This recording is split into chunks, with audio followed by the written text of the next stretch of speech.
The Duke of Sussex writes that he eventually had a heart-racing talk with the Queen, who broke the news. Prince Harry's bombshell new memoir, Spare, finally hit the shelves in the UK on Tuesday, January 10, following days of controversy as allegations against the likes of Prince William and Queen Camilla made headlines.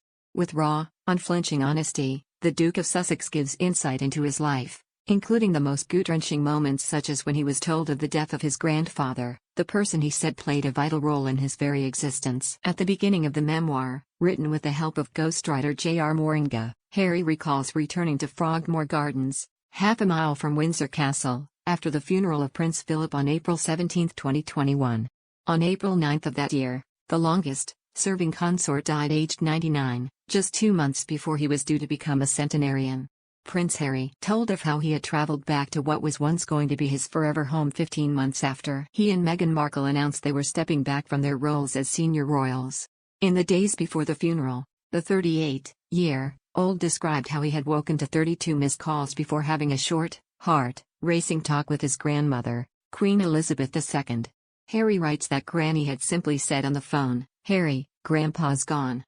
Standing on the grounds of Frogmore Gardens, waiting for his family, the Duke of Sussex thought of Philip as the gusts of wind reminded him of his wintry demeanor and his icy sense of humor. One example of Philip's wit Harry fondly recalls was his reaction to his beard, which had caused concern in the family and controversy in the press. When a friend had asked the Duke of Edinburgh his opinion of Harry's facial hair, Philip had teased Harry for not having enough, chiding "That's not a beard," with a devilish grin across his face.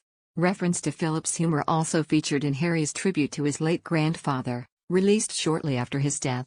Part of his statement published on Archewell Foundation website read, "He was authentically himself, with a seriously sharp wit, and could hold the attention of any room due to his charm, and also because you never knew what he might say next." He will be remembered as the longest reigning consort to the monarch, a decorated serviceman, a prince, and a duke. But to me, like many of you who have lost a loved one or a grandparent over the pain of this past year, he was my grandpa, master of the barbecue, legend of banter, and cheeky right till the end.